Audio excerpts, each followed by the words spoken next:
Same is true for speaker cards. If you wish to speak, please fill out a speaker card and get it to staff, and they'll get it up here to us. Each side will have 10 minutes on each item on the agenda to speak with a 5-minute rebuttal. After your case is heard with the group we have here, I want to ask you to exit the building. Don't go out in the lobby because all the noise comes back into the building here. Please rise for the invocation by Mr. Randolph and the pledge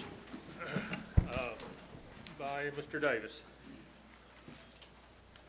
Gracious Father, once again we come to you to give you all the praise and all the glory and to say thank you for all the blessings you bestowed on our lives. We thank you for this commission. We thank you for the residents that's here tonight and all our businesses and all those concerned citizens.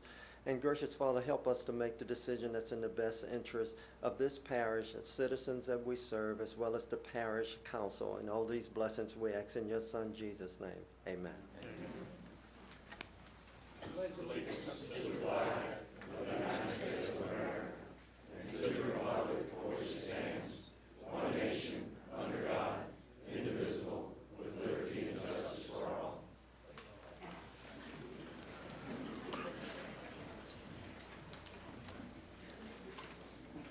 All right, Commissioners, in your packet you had the minutes from the October 7th meeting.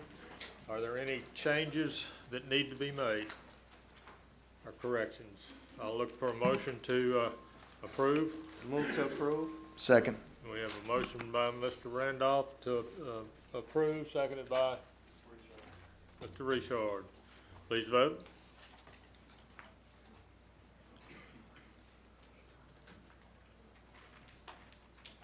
Motion carries. Thank you. Staff, we have any cases that need to be postponed? Yes, Mr. Chairman, the first request is on page 2, number 5, ZC 14-11098. All right. This is a petitioner's request? Yes, Mr. Shane is here representing the petitioner. Okay. All right. Look for a motion to postpone. Zoning case 14-11-098. Let's hear what the petition has to say about postponing it first. Okay. All right. Mr. Shane. Thank you, Mr. Doherty. Jeff Shane of the Jones Fussell Law Firm in Covington, and I represent the owner and petitioner, Logan's Trace LLC. This case is, although properly filed and advertised, and as you can see in your packet, the staff has recommended approval. The councilman, Honorable Steve Stefancic, asked us a few weeks ago to postpone the case this evening. He would like us to meet with the residents that live in that area, and he is facilitating that meeting himself with the Bayou Liberty Homeowners Association and other residents. We told him that we are in no particular rush and wanted all involved to be knowledgeable, and we certainly want to understand any questions, concerns that the residents may have, so we look forward to meeting with them when Mr. Stefancic asked us to do so. We do hope to come back to you at your regular meeting on December 2nd, at which time we would hope to present the case to you for consideration. Okay. Thank you, Mr. Shane. Is there anybody in the audience that's here for this particular case? Okay, there's none. I'll look for a motion to postpone. Motion by Mr. Matthews to postpone, seconded by Mr. Davis. Please vote.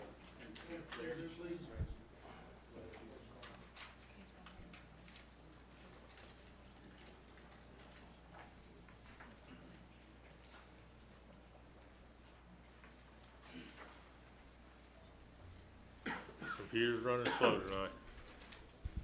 All right, there's 9 votes to postpone. All right. Thank you, sir. All right, Ms. Lambert. Yes, the next case to be requested to be postponed, ZC 14-11-100, as well as ZC 14-11-101, which are regarding the same parcel of land, and the petitioner is in the audience to address the zoning commission regarding this request to postpone. Okay. Let's see, it's probably Mr. Billiard, right? All right. Does anyone here wish to speak on this particular case as far as postponing? All right, the first one, zoning case 14-11-100. It's a proposed zoning is a plan unit development overlay for 17.04 acres. Petitioner's Henry Billiot, the owner's Rear LLC, partial located on the north side of Louisiana 1085, east of Willow Bend Drive, west of Still Court, Ward 1, District 3. No one here, is anyone here in the audience here to speak on this? Mr. Billiot, you can speak. Thank you. My name is Henry Billiot, representing Ryer LLC. I would like to have this opportunity to postpone this to the December meeting if possible. We're going through some issues as related to zoning from, we're talking about changing the zoning from A4 to A3, which is comparable to what's there now. And I'd just like to request it to be tabled to the December meeting. Okay. Problem. Make a motion to table, postpone it. Motion by Mr. Casabon to postpone, seconded by Mr. Willie. Please vote. Dave, Yes. I have one question about this, you know, and we voted, but I have one question to ask. I've been coming to these meetings for a lot of years, and I've never seen two requests for the same property, one to do it one thing and then turn right around and do something else with it. Well, we started off with an A4, with an A4A overlay. It resulted in 47 lots. We went back, I've talked to one member of the neighborhood, and we've decided to lower the density to 25 lots and keep the overlay so that we have some flexibility on the size of the lots. Okay. It just was confusing. Right, I understand. Just like asking to paint the house red and then turn right around and say, now I want to paint it blue. Well, it was the right move, I think. Okay. All right, motion to postpone carries. Ms. Lambert. The next is to vote on a ZC 14-11-101, which is related to the same parcel of land. Okay, zoning case 14-11-101, existing zonings I-2 industrial and A2 suburban district. Proposed zoning is A4, 17.04 acres. The petitioner is Henry Billiot. The owner is Rare LLC, parcel located on the north side of Louisiana 1085, east of Willow Bend Drive, west of Still Court, Ward 1, District 1. Is anyone in the audience that wishes to speak on this? The petitioner's here. He's asking for us to postpone to the December meeting. I see none. I'll bring it back to the commission. Motion to postpone. Mr. Casabon, motion to postpone, seconded by Mr. Willie. All right, please vote. Motion carries to postpone. All right, Ms. Lambert? Number 9, ZC 14-11-102, and the representative is here to address any questions from the zoning commission. Okay. Zoning case 14-11-102, the existing zonings A3 suburban district, proposed zonings A4A single-family residential. It's 4.89 acres. The petitioner is Denise Young. The owner is David P. Miller and Dennis Young. Parcel located on the north side of LeBar Street, west of Albert Street, east of Adeline Street, being a portion of Square 257, Town of Mandibles subdivision, Ward 4, District 7. Is someone here to speak on this? Mr. McGee? Mr. Doherty, Councilman Bill McGee of the law firm of McGee, Zarang and Richardson, on behalf of Denise Young. You'll recall that we were here back in September on a square that was located south of the current square. We asked to table that for the purposes of a community meeting, but that was not in keeping with the wishes of the opposition, and we appealed the matter to the council. After intense discussion with Ms. O'Brien and Mr. Groby, we heard, and watching the video from the previous meeting, we heard the requests of the residents loud and clear.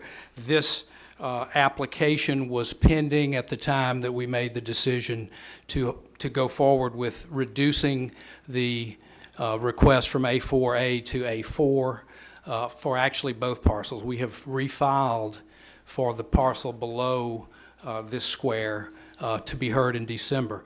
We've also scheduled a community meeting for November the 13th in the council chambers at 6 p.m.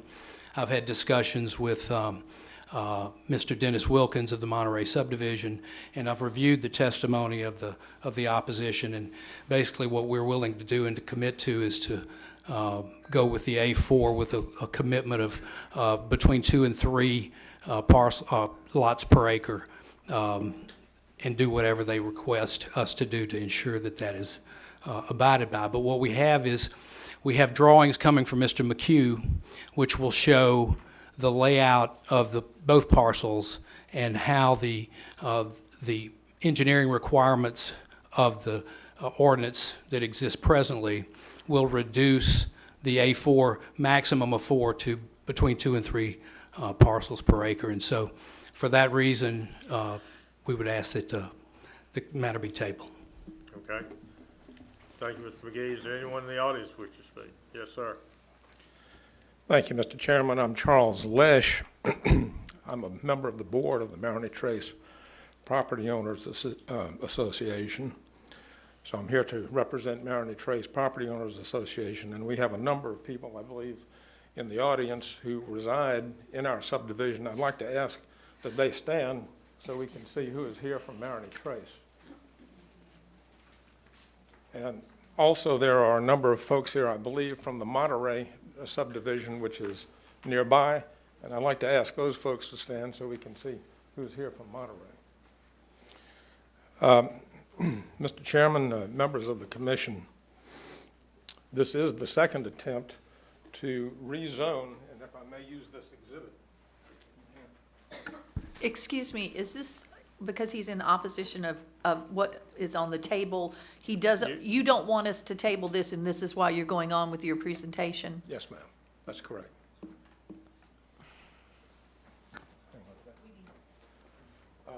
Previously, the proponent of this zoning change came before the commission to rezone Square 242.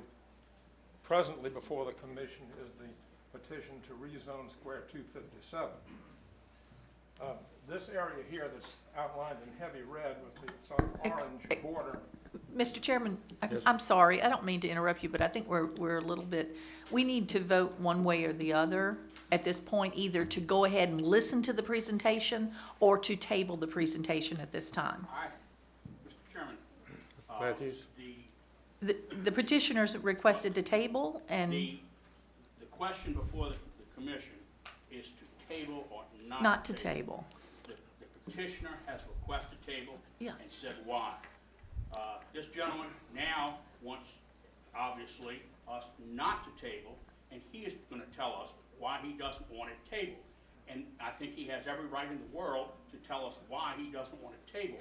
And I think before we make our decision, it would be inappropriate not to hear why he does not want it tabled. Thank you, Mr. Matthews.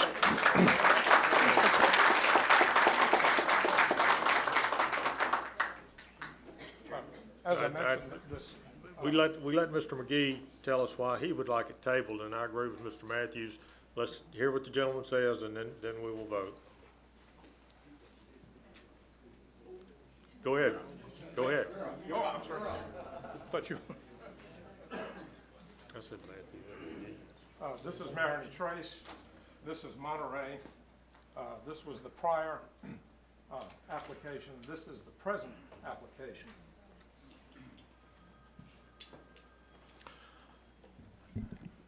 The tactic that's being used by the proponent of the zoning change is the same that was used for number 242. That application was presented to the commission. When we got here to the commission with a number of residents to voice their opinions, the attempt was made to have that one postponed. And then they wanted to have a community meeting to discuss it. And then, of course, ultimately, it went on appeal to the parish council. The same tactic is being used here. That is, set the meeting, have everyone appear, then ask for a postponement, and then ask for a community meeting, and then appeal to the parish council. Well, the tactic is pretty obvious. The idea is to wear down the residents of these subdivisions rather than have them come and have a decision made. They want to keep postponing and keep delaying so that ultimately people will get tired of protesting the proposal, and it might go through if no one shows up. So we believe that it's very important that the zoning commission act and that it deny the requested proposal. We are unalterably opposed to any zoning change that will increase the density of housing in our immediate area. And as you can see on the diagram, this square is very much in our immediate area. Now, Mr. McGee starts with an application for A4A, which is 6 houses per acre. We find out yesterday that he now wants to change that to A4, which is 4 houses per acre. But his application to the zoning commission was for 6.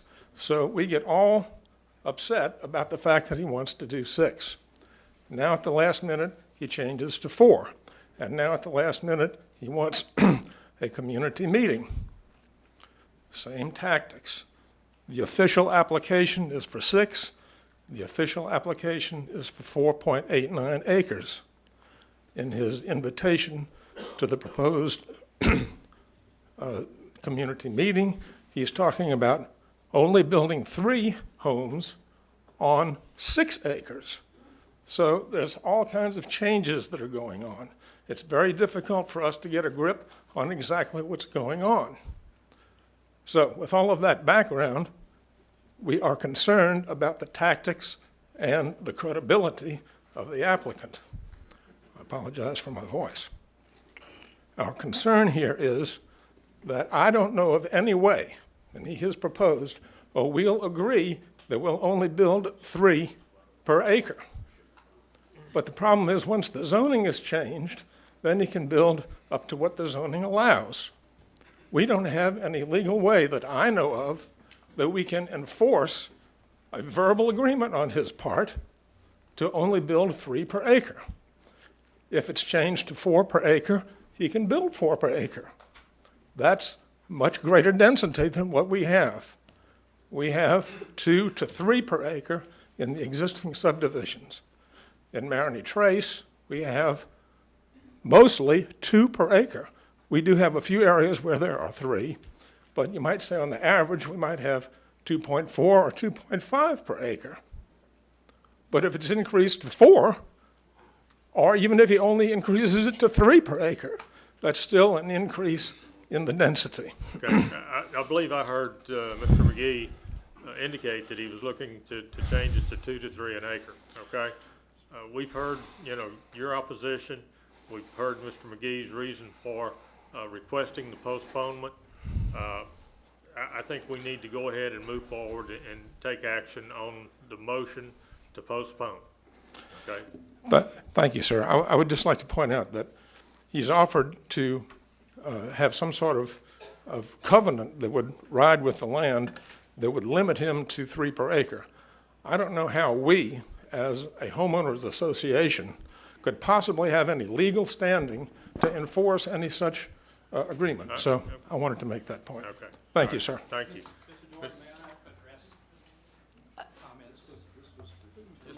We have, Bill, we have a motion and a second to Well, postpone. Mr. Lesh said some things that, This is just on postpone. no, I understand that, but he made some comments that were totally out of line and incorrect. And I don't want the Well- commission to be believing what he said when it's not true.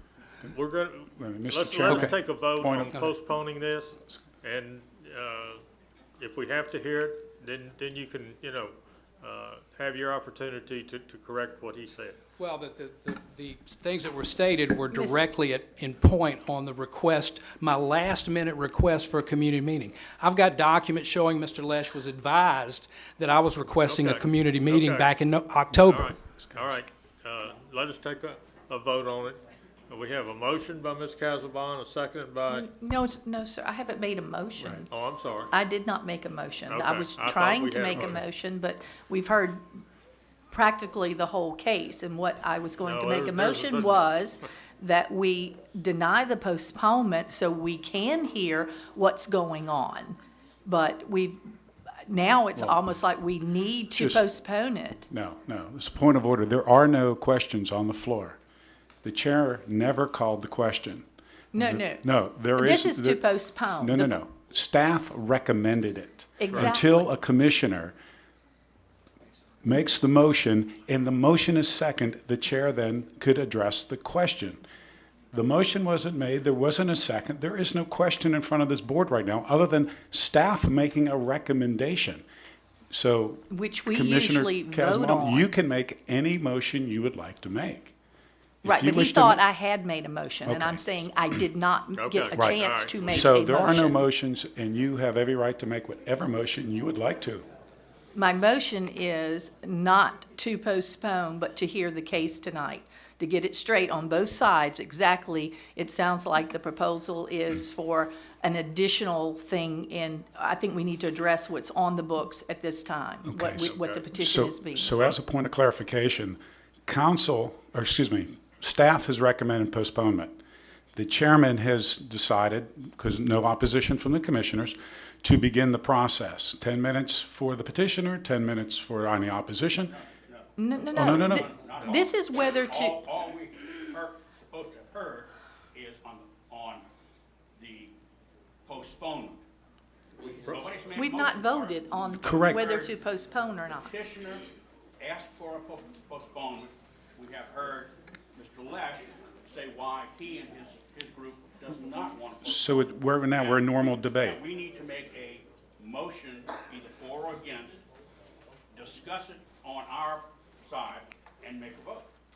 Right. We have no motion, so we can't discuss it. Now, So Ms. we need to make a motion. I'll make a motion. Lloyd, I got Ms. Casabon. Casmont's made a motion. I'll second our motion so we can get it discussed. Okay, we've got a motion and a second to hear the case. Please vote.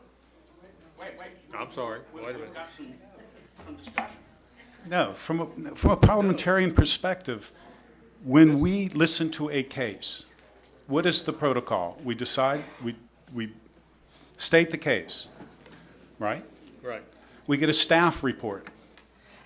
We then open it up to the petitioner. We open it up to any opposition. We listen. Then we put a motion. Is there any further discussion of the commission? We can ask questions. Ms. There, Lambert, at this point in time, staff said postponement. right. All you have to do is say, I want to hear the case. We don't have to vote. If we vote on anything, if a motion is made to postpone, we will vote on the postponement. Okay, We don't have to.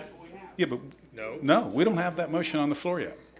Martha just made it. And I've, No, Martha Not to made a postpone. proposal not to postpone it. right, Okay. to listen to it. Okay, so I'll make a motion to postpone so we can at least hear the case. I've got one Not hear the mo- case, I've but got, hear whether we're gonna postpone it or not. I've got a motion from Ms. Casabon, okay, who I recognize Excuse me. to hear the case. Yeah, excuse me. We can't make a motion to postpone. Pardon? And the reason you can't do that is just because the staff makes the motion to postpone, and the gentleman came up there and recommended it to postpone, we don't have to say we need to make a motion on it. So we can just If hear it's the gonna- case. If it's gonna be postponed, we have to have a motion. But it's postponed. not gonna be, we have to postpone it. We haven't made that motion yet. But just like How the can you make a one that motion to not Mr. postpone if you haven't made the motion to postpone? Point of order, I would recommend that someone make a motion to postpone. If that motion is second, we can vote, and the commission can decide whether they want to hear it from there or not. I have a motion on the floor, okay, from Ms. Casabon not to postpone. Okay? I don't have a second yet. Is there a second? If that's an appropriate motion, and I'm not sure it is, but Yeah. I second it. You say, second it to hear. Ms. Casabon motion is to hear. Okay, and you're seconding the motion to hear. Not to postpone, so we can discuss whether we're going to hear it or not hear it. No, if this motion passes, we're gonna hear it. That's correct. Before we That's pass, correct. vote on That's the correct. motion, there's some discussion. From Okay, us. all right, okay, That's true. all right. That's what I want to get to. Okay, we've got a motion and a second to hear zoning case, ZC 14-11-102. Right. And now, can we discuss it? Is there any discussion on this? Yes. Vote. You all have got me about as confused as I can get.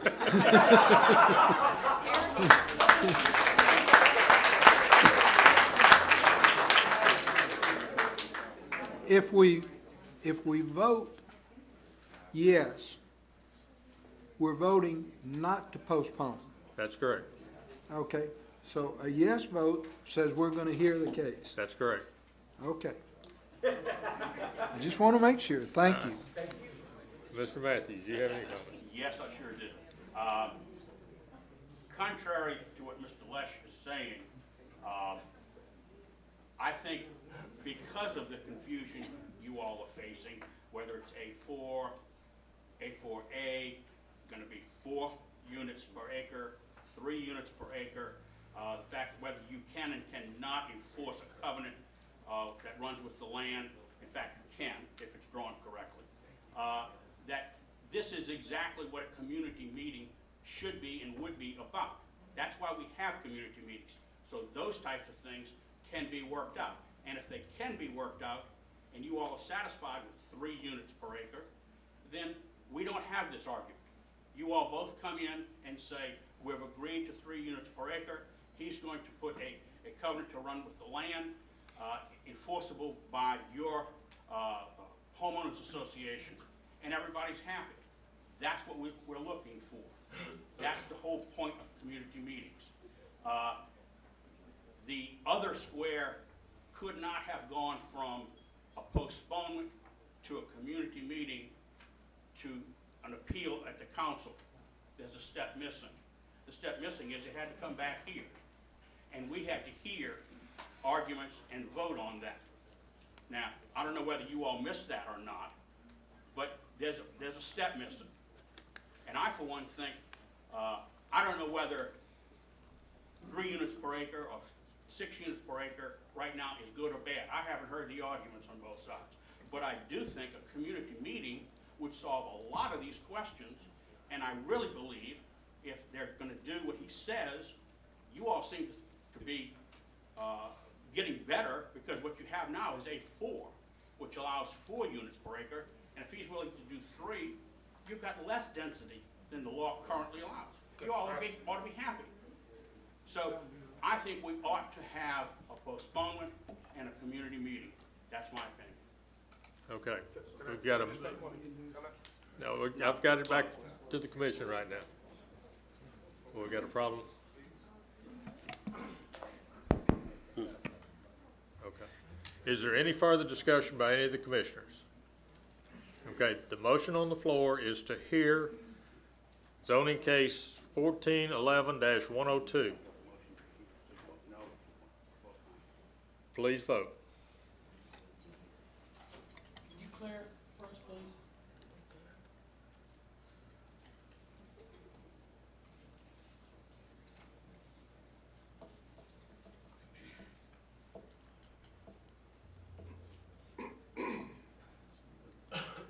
All right, please. All right, we got 7 yeas and 2 nays, so the motion passes to hear it. Okay? Mr. Chairman, just a point Yes. a point of information. Just because we did that, the final motion can be to postpone. All that motion was, I don't know. I mean, frankly, but the fact is, the commission at the very end, once we hear all the facts, the commission could make a motion to postpone. Right, okay. All right, all right, so we're gonna hear this case, okay?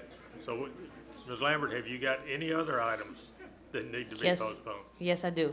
The last one on the agenda, number 10, ZC 06-06-047. It's a major amendment to the PUD, and there is someone in the audience to address any questions you may have. Okay, this is zoning case 06-06-047. It's a major amendment to a planned unit development overlay, a PUD. It's 191.97 acres. Aero Engineering and Consulting is the petitioner. Owner is Tantella Development Group LLC, parcel located on the east side of Louisiana 1077 and Tantella Ranch Road, north of McGee Road, Ward 1, District 3. Yes, sir. Good evening. Carl Perkins, attorney at law representing Tantella Development Group LLC.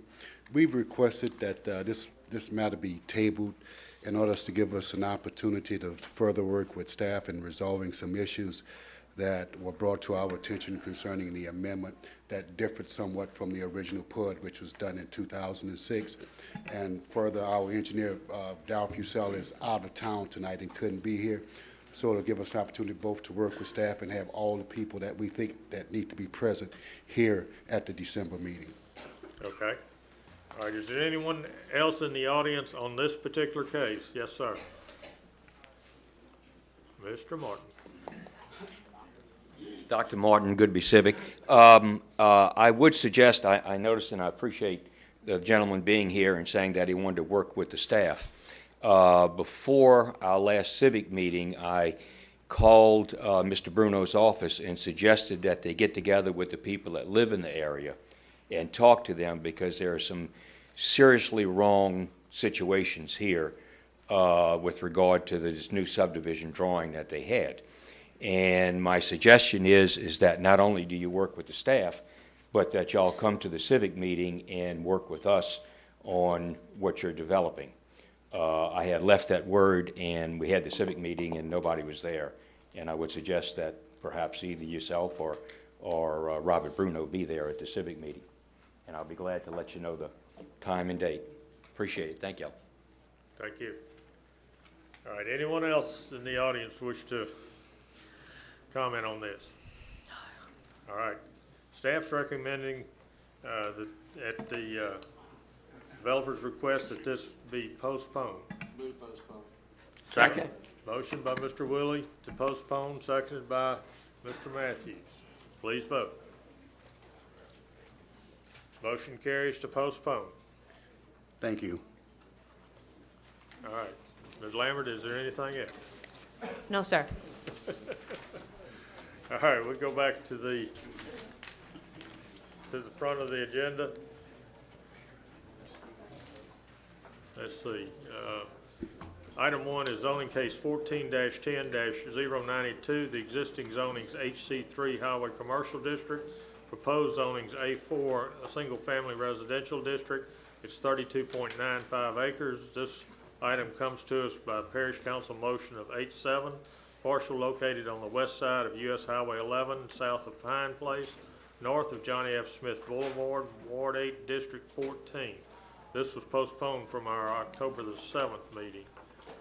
And I think Mr. Henderson's here to have some comment on it. Yes, Chairman Doherty. Don Henderson, Council Administrator. As you know, subsequent to the rezoning and the development of the UDC, the Council has submitted numerous motions to rezone, all on behalf of various petitioners who didn't realize what their zoning had changed. The Council has commissioned a committee to study the motion issue, and that committee has made a recommendation.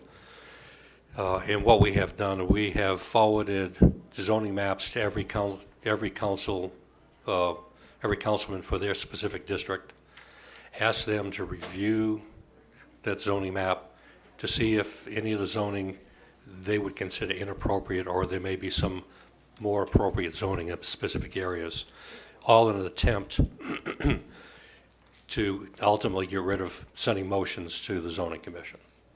The first two items on your agenda are a result of that study by Councilman Smith in his area. The first zoning case, changing from HC3 to A4, is along Highway 11 in Slidell. It's an area that currently abuts the Johnny F. Smith Industrial Park. Yet in that area, there are numerous stick-built homes. And Councilman Smith is trying to attempt to revitalize the area, and he's spoken with all the people in that area. And every one of them that he has spoken to have requested they want that particular area to remain residential. Thus, the motion is before you to make it residential. And if I may, I'll talk to the second one at the same time. Yes, sir, I will allow you to talk on item number 2. Item number 2, the current usage for that parcel is multifamily. There's an apartment complex there. And it appears that that's what Councilman Smith wants in the area, and therefore he is requesting to change it from HC3 to A8, which is multifamily residential. Okay. All right. We've got,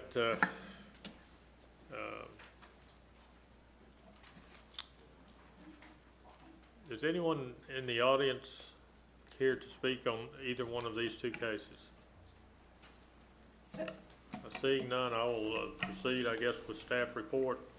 It sounds to me like what Mr. Henderson just said. We need to go ahead and hear these and take the action on them. So, Ms. Lambert? Our recommendation remains the same as last week. Staff feels that the current zoning of the site is appropriate, considering its location along Highway 11, and that it was rezoned from C1 Neighborhood Commercial District to HC3 Highway Commercial District through the comprehensive rezoning. Moreover, it abuts HC3 Highway Commercial zoning to the south and I2 Industrial District to the west. And I would like to note that the site is currently developed with single-family residences which are permitted under the HC3 zoning district. At this time, staff would like to recommend denial. Thank you. All right, I'll ask one more time. Is there anyone in the audience that wishes to speak on this item? This is zoning case 14-10-092. I'll close the floor to the public on this item, bring it back to the commission. We got a number of lights, and I don't know who was first. I'll start with Ms. Casabon. Okay, thank you. I know the councilman knows this area very well. It's his district. We have a staff report that says this, the density, and they're opposed to this. And you said something about the owners were, my problem with this is not the rezoning of it, it is the manner in which, I don't think I've ever been presented with a case with a mass rezoning of this amount and the owners not here, is what I'm trying to say. That it's coming from a councilman who owns this property that we are looking at changing the zoning on. I mean, that's the only thing I'm uncomfortable with. If the councilman knows the area and this is the best for the area, are these people, we've always had a petitioner that owned the property, not the councilman, this is the best for the district, and that's my thing. Yeah, Ms. Casabon, you're absolutely correct. Normally there is a petitioner, but here you have an area, there are multiple owners of the property, so it's an entire community. And say, Councilman Smith, I did speak with him this morning and asked him specifically if he had spoken with the people in that community and if that was what their wish is, and he said yes. I guess I would feel more comfortable if we'd have something in the form of, say, a petition that they would sign, that we would legally see that these people know that we are rezoning, their property. I mean, not that I disbelieve the councilman, but I just feel a little uncomfortable when we've got the mass. The map was publicized, it was sent out, we spent many meetings discussing it, and the people had the opportunity to come and speak whether they agreed or disagreed with their property being rezoned. That's the only problem that I have, that I would like to have some legal document or someone sign something that they are aware of this taking place. Well, the legal side of it, in my mind, and Mr. Hand, you correct me if I'm wrong, is the fact that this was not only posted on the property, but it was posted or advertised in the Farmer, which is our legal publication. And I know it's not a real big paper, but that's the legal documentation. Well, I just know how many people have come up later and said they did not know, and I understand that. And if, but, it's. we can only do so much, and putting that yellow sign on that property is about as far as we can do, as far as getting notification out, other than And- the advertisement. Again, I would feel more comfortable if the staff was in agreement with this also. So that's just my comments. Okay, Mr. Lawrence? The only question I have is for the staff. What was this property zoned before comprehensive rezoning? It was C1 neighborhood commercial. So it was commercial, It was commercial, then it was changed to HC3 during the comprehensive rezoning. so it stayed commercial, and now it was commercial, it stayed commercial, and now we're downgrading it. That's the request, yes. Mr. Willie? I guess my question is in line with Martha, what Martha was asking. You talked about the surrounding property owners all been, that's kind of like what they would like to see the property go to, but you didn't mention that you contacted all the property owners that this affects. Have they, why have they been requested to be here, the property owners? That's Did to, Did to TJ, affect. Mr. Smith, have a community meeting on this, Don, or do you know? I don't know if he had a community meeting. I know he did walk the area and was speaking with people. He's That's speaking the with- extent of my knowledge at the moment. Speaking with the people, I'm talking about the owners of the property. That's who owns the property that you're really affecting. Well, unless they're renting, he was speaking with the people that were inhabiting the dwellings. And they're still stick-built, single-family homes, so I'd have to assume it was the owner. Mr. Chairman? Not sure about that. Just as a point of clarification, we received a phone call from one of the residents in that block here. I mean, we can't confirm if they were the property owner or not, but they were not aware of that rezoning. Seemed like a better effort to contact the property owner would be in line, so that's just a comment again. Okay, Mr. Matthews? We've had quite a few of these things from the council in the past, and we have argued back and forth among ourselves as to whether they were proper just coming from the councilman and not having an actual proponent to come talk to us. And we've vacillated back and forth as to whether we would postpone or deny because an actual proponent wasn't here, and we've done it both ways. I, for one, am concerned with the practice of the council sending this to us, and not an individual or group of individuals coming before us, making this request. There's a lot of reasons for it, other than the fact that these people maybe don't know it, and who don't need to go into all of that, but it looks like what the council is trying to do, and correct me, Don, if I'm wrong, but the council is trying to get to a position where they're not going to be sending us these things like this anymore, which I think is a great thing for the council to do. If Mr. Smith wants to have his property rezoned, he doesn't go to the council, and the council sends it to us. Mr. Smith files the paperwork and does everything, and that's the way it should be. And that's the way I think the council is trying to get to. And I commend the council for doing that. As to whether all of these people know it or not, I don't know. We have evidently one person has contacted staff and said that they are affected by this, and they didn't know about it. I don't know whether they were an owner or a renter or they were even there, but that does raise a concern. So my position is that since we have nothing from any of these people, although the councilman, I think, is trying to do the right thing, he needs to have some evidence to us that this is in fact what these people want. I think it probably is. There are at least 10 single-family homes in this area.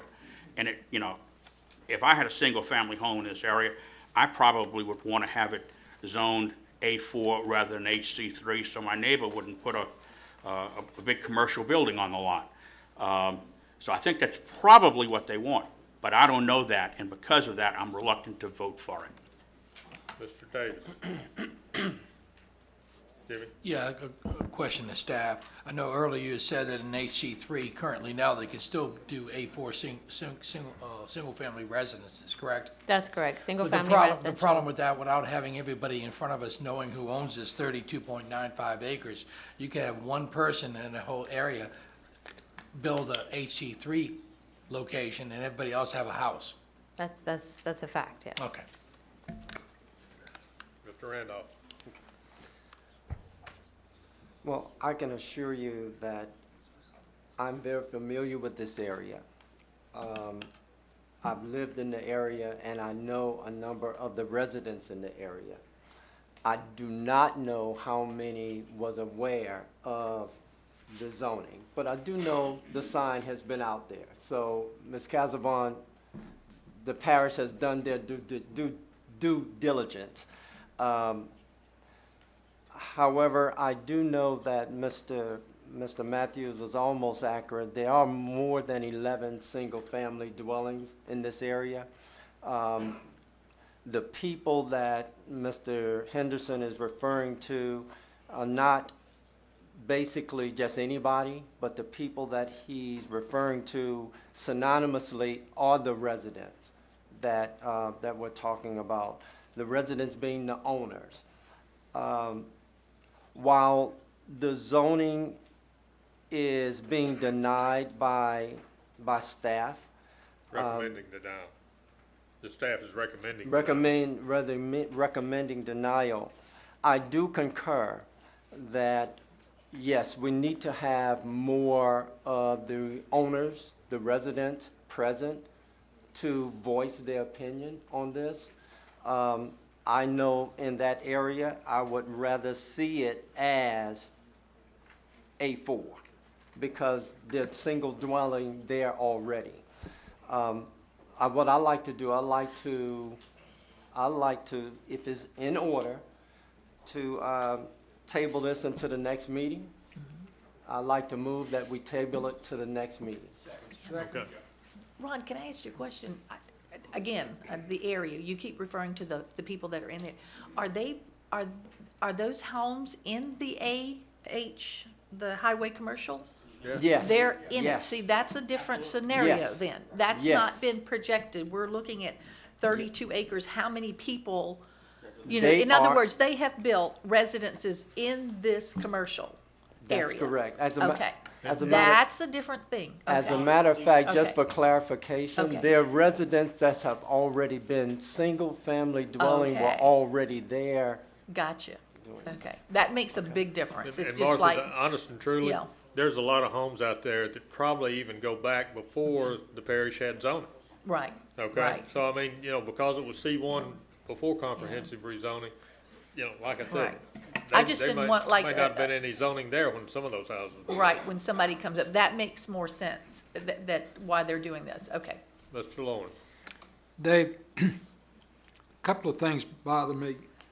Number one, this property is on Highway 11, and whether it's right or it's wrong, it's currently zoned HC3. And HC3 on Highway 11 has a higher property value than A4. Okay? I think we all recognize that. I think if the residents, if we all had confidence that the residents wanted it to be zoned A4, we wouldn't be having this discussion. We would have voted on this by now. But we don't have that confidence. And if we take action on this, we're taking value away from people that may not want it zoned A4. Okay? If you own a piece of commercial property on Highway 11, you may not want it zoned A4. And if we take action on it without some kind of input from those people, then I think we're taking value from them. We've got a motion and a second to postpone. Mr. Matthews? I just have one quick comment. Don, if you would pass along to the councilman that I think if we had a petition that we could have before us, or at least some of the people and a petition, I think it would go a great deal further down the line for myself to vote for this. One or two people as representatives of all of them is better than nothing, which we currently have. But I, for one, would like to see all of these people's names on here, just what Pug was saying. If there's one person that wants to, if their house is facing Highway 11 and they want to make it commercial, we're taking that away from them. And, you know, we need to consider that. We may still do it, but we need to consider that. Okay. Mr. Davis. Yeah, and just to be clear, that's all the individuals that own that 32.95 acres. All right, we've got a motion and a second to postpone to the December 2nd meeting. Please vote.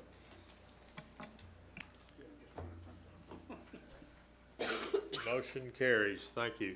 All right. Next item is zoning case 14-10-093. The existing zoning is HC3 Highway Commercial District. Proposed zoning is A8 Multiple Family Residential District. It's 11 acres.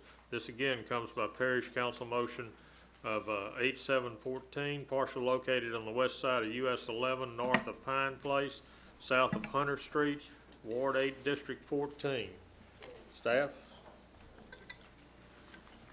The 2025 future land use plan calls for the site to be developed with residential uses. The site is currently developed with multifamily dwellings and undeveloped land. The requested zoning change to AA would allow for the existing multifamily dwellings to remain and for future multifamily development at a density of 1 unit per 1,500 square feet of property. Staff feels that there is no compelling reason to recommend approval, considering that the site is located along Highway 11 and that it was rezoned from C1 to HC3 Highway Commercial through the comprehensive rezoning. Moreover, the site is currently abutting HC3 zoning on the north and south side. Note that the HC3 zoning district allows for multifamily dwellings. At this staff would like to recommend denial. Thank you. Mr. Henderson, any further comments in addition to the ones that you had on the previous case? No, no, I haven't. I'll speak with Councilman Smith about this issue as well as the first issue. Okay. Mr. Randolph. If there's no other further discussion, I motion to table this. I'll postpone this one to the next meeting as well. Second. Okay, we've got a motion and a second to postpone. Ms. Casabon, we've got the motion. Okay, all right. Please vote.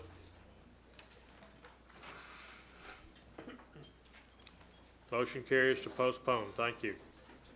All right, item 3, zoning case 14-11-096, an ordinance to amend the St. Tammany Parish Unified Development Code, Volume 1 zoning, to add a new zoning classification section, 5.33A, AT2, Animal Training Housing District. Staff?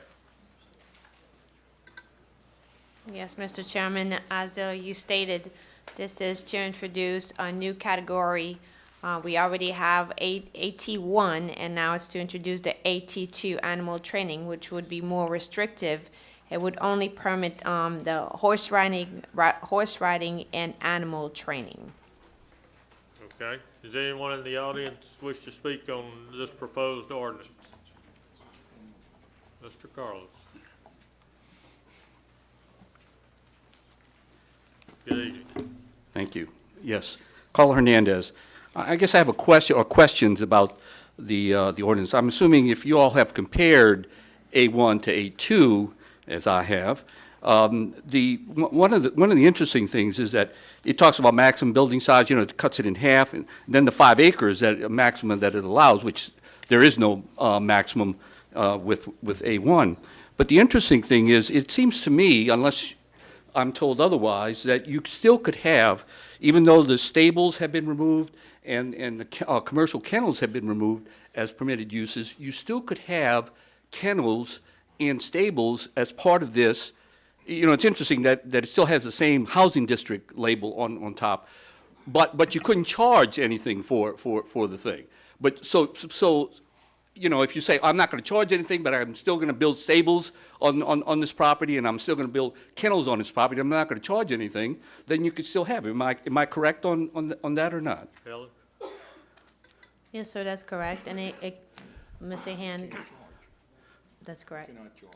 Right, they cannot charge, they're saying they cannot charge. So, you know, that's an interesting thing, even though, you know, it still has the housing district portion of it, which I guess is technically still correct, because you still could house things, animals on there, but you're not allowed to charge anything. So, you know, it's just an interesting quirk in there. And I would suggest that, number one, you eliminate housing district from the thing, and maybe even, I don't know if you can do that, say that you're not allowed, well, other sections of your code say right now that you're not allowed to have something in there and charge anything. So I guess it'd be repetitive to repeat the thing, but it's just a curious quirk that you have there. Thank you. Thank you.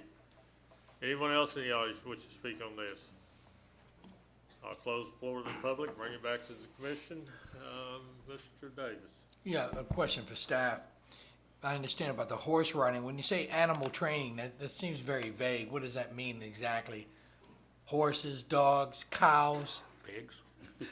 You ever try to teach a cow how to fetch? No, I'm saying it's a kind of vague statement. What does that mean, animal training? Well, What animals? if I may suggest, you know, you know, Mr. Hand may be able to clarify as well. You know, we may have to, you know, come up with some definitions of those terms, you know, in order to make it, you know, clearer. Mr. Don is here as well. This Okay. is coming from the council, so that might be, we might have to postpone this case if necessary. Okay. I'll make a motion to postpone if anyone. I have a question if we do. I have some questions. Okay. Mr. Hand, like to make a comment. We have AT1, which covers a larger portion of property, and the big difference between AT1 and AT2 is that they use the term commercial in AT1, and that presents a problem for many citizens in the community. So the councilman from the area decided that he would like to have a zone created where you could have horse riding and animal training, such as in the nature of a therapeutic riding facility, where you would have to do some training of the animal, a horse in this case, but also you would have horse riding where the individuals, but it would be a non-commercial nature, so there could be no fees that would be charged relative to the operation, and that's why the acreage was reduced down from the original one in order to address those issues. Okay, so you're identifying it as purely horse then? As far as I'm concerned, yes, it is purely horses. Now, whether you could, you know, when you get into a pony, you know, is that a horse? A mule, is that a horse? I mean, I don't know, you know, what other types of animals they use in therapeutic, would a dog offers therapeutic benefits. Well, where does it say this is strictly for therapeutic? I didn't see that. Well, it does not. It doesn't say that. It's horse riding, you just can't charge fees. Okay. It would So- not permit the operation of a commercial type riding facility or a stable Okay. or training. But we have horse riding, okay, so you wouldn't be able to ride anything else in the area, but you could train any kind of animal you wanted in the area, and not necessarily do horse riding for any therapeutic. You could have it because you want to have a bunch of your friends come over and ride your horses, or you want to train dogs, pigs, or anything else. I think the permitted uses clearly needs to have some work done to it, because, you know, you want horse training or horse riding or both, and animal training, we need a definition of what animal training is. We don't have that in the code. I mean, we could have any kind of animals in there and say we're training them, and I think that's a problem. And Jimmy made the motion to postpone, and I think it's appropriate because of that. But I have another question. Why are we limiting this to 5 acres? I mean, if somebody wanted to do it on a 6-acre or a 10-acre or a 20-acre piece, why would we tell them no because it's too big? How can you have it too big? Staff? Somebody? Gary? Anybody? I think Well, that's a question I have. Okay, And I and think, that's a I think we need to legitimate come back question. with why we're limiting it to 5 acres, and should we be limiting it to 5 acres? And exactly what does that give us to do? I mean, how does that benefit the parish by limiting this to 5 acres? And I don't really see that it does. And I think we ought to postpone it to have some of these questions answered before we pass this. Okay, I didn't recognize Mr. Davis, and I've got Mr. Willie's light on, and then I'll recognize the motion. Mr. Willie? Oh, yes, I guess a question to staff regarding this. I understand everything what y'all trying to do, but how does that interfere or conflict or enforce the rural overlay where up in like the northern part of the parish, there's plenty of animal farms going on with training and stuff, and that's all part of the rural overlay. So how does that go with that? Well, the rural overlay has its purpose, and it's gonna cover and still allow animal training and, you know, different uses that are permitted, agricultural uses permitted under the rural overlay. But So they we're not- also commercial as well, you know, a lot of those training facilities up there in That's the northern correct. part of the parish. We're not necessarily comparing here. However, if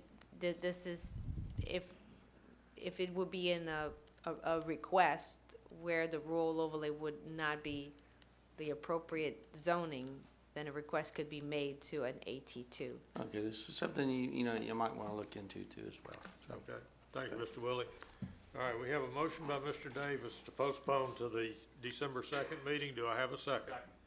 Second by Mr. Matthews. Please vote.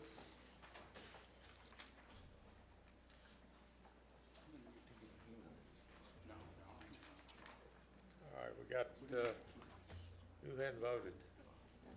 Martha? Martha left, okay. All right, so we've got 7 yeas and 1 nay, so motion carries to postpone. All right, item 4, zoning case 14-11-097. Existing zoning is A4, single-family residential. Proposed zoning is A4A, single-family residential. It's 1.55 acres. Petitioner's Maroney Land LLC. The owner's Maroney Land LLC, parcel located on the northeast corner of Destin Street and Maroney Street, west of Lamarck Street, being part of Square 237, Town of Mandeville, subdivision, Ward 4, District 7. Staff? The 2025 Future Land Use Plan calls for the area to be developed with residential uses. Staff does not have any objection to the request, considering that the site is surrounded by single-family residences on a variety of lot sizes, creating a mix of density in the area, meeting the A4 and A4A zoning districts. At this time, staff would like to recommend approval. Thank you. Yes, sir. Yeah, good evening. Henry Billiard, representing Maroney Land LLC.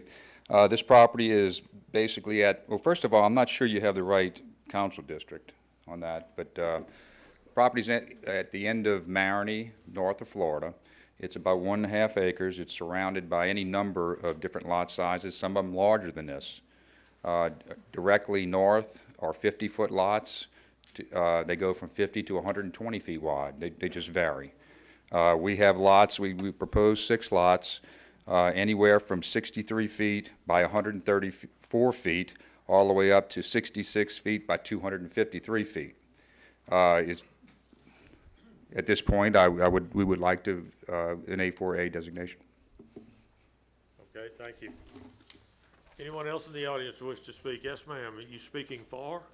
I beg your pardon? Are you speaking to support the change? No. Okay, let me see if there's anyone else in the audience that wants to speak on supporting it, and then I'll come back to you. Anyone else in the audience wishing to speak to support this zoning change? Okay, I see no one, so please come state your name and address. Lavelle Blitch, 652 Tanager, with Maroney Trace Property Owners Association, 162 households. We would oppose staff's recommendation to change the density. This will adversely affect the values of the property. Our subdivision is within a half mile of this. A4, if that's the best we can hope for, we're amenable to that remaining. And Mr. Billiard is correct. There are a variety of diverse households within that area, and there are different lot sizes. But to go to 6 per acre is more than what is actually in that area. Okay, Thank you. thank you. All right, yes.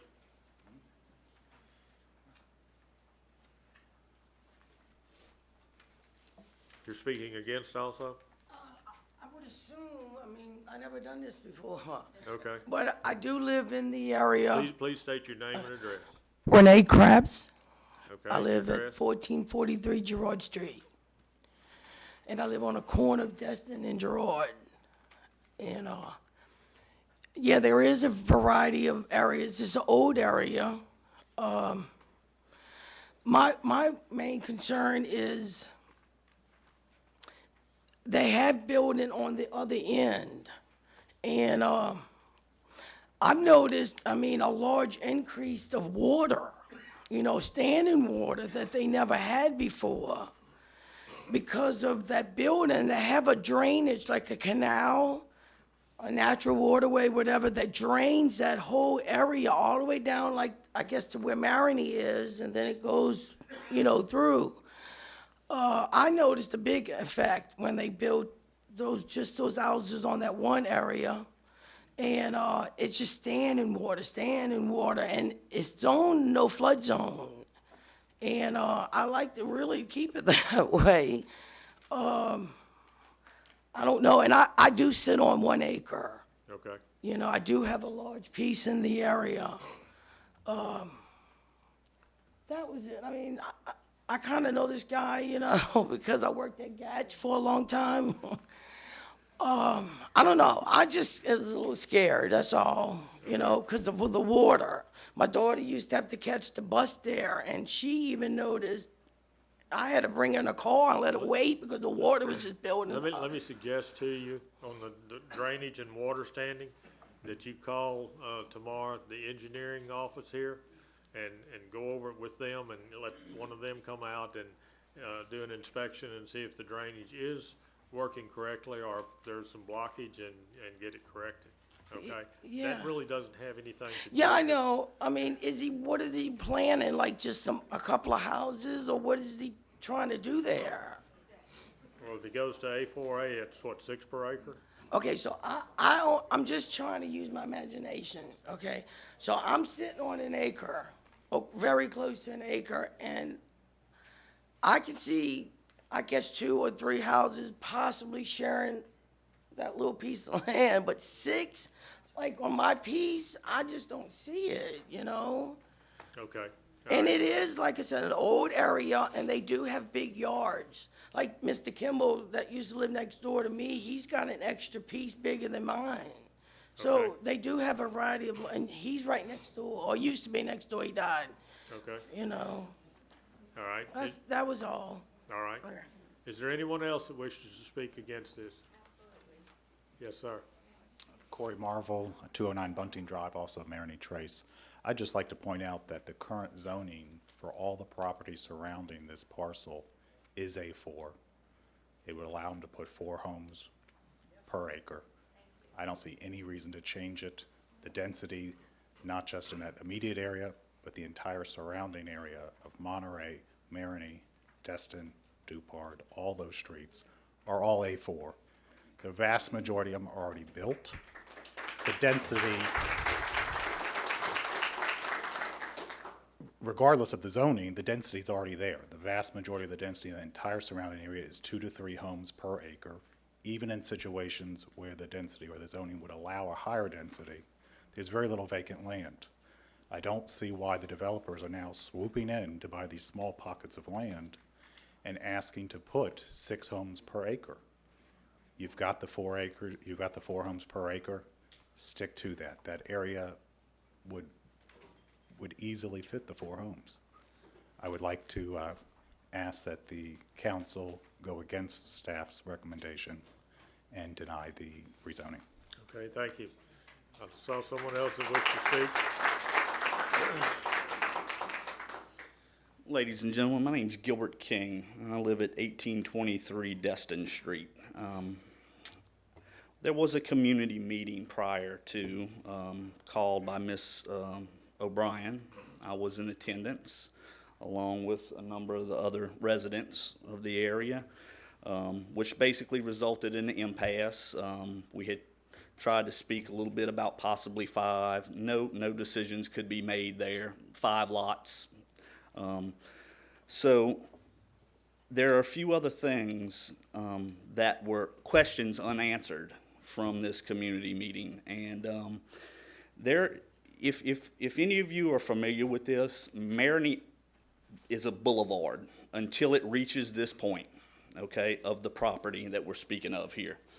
Now, my question was, is there a right-of-way along the side of this property, which would be the westernmost side of the property, following Maroney Street, which is a single, you know, this, it's hard to explain without seeing it on the map. I don't know if you all have anything to look at and see.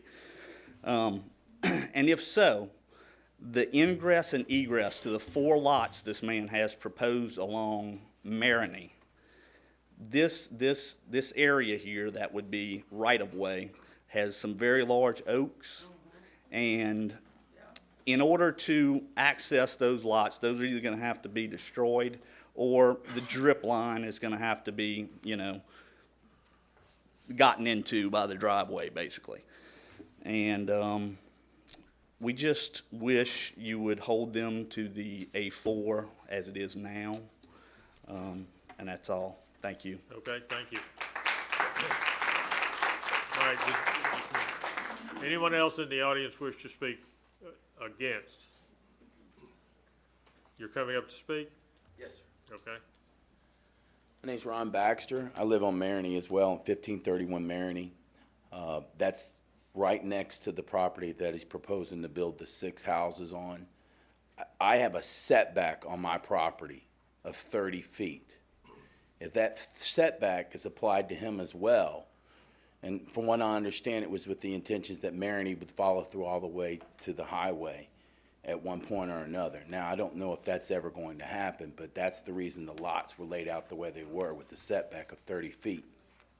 So my property ends within a few feet of my home, and the rest of it belongs to the city.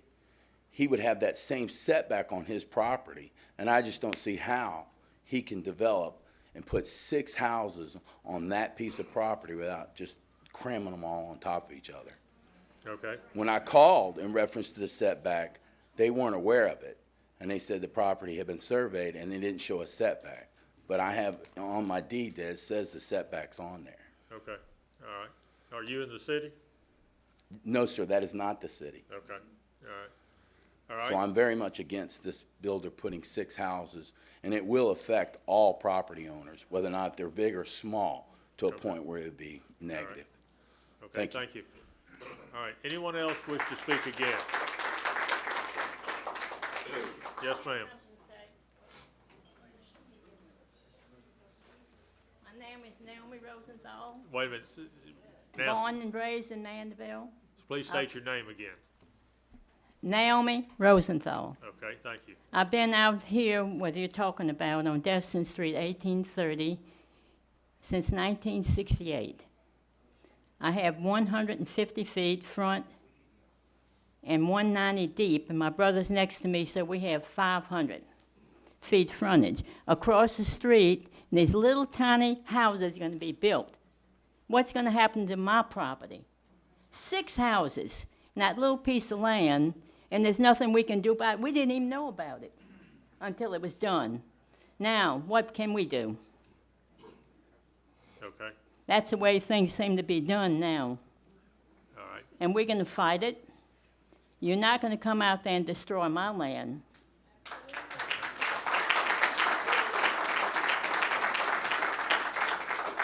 I was born in Mandeville. Maybe that's where I should have stayed in incorporated area and not come across 190.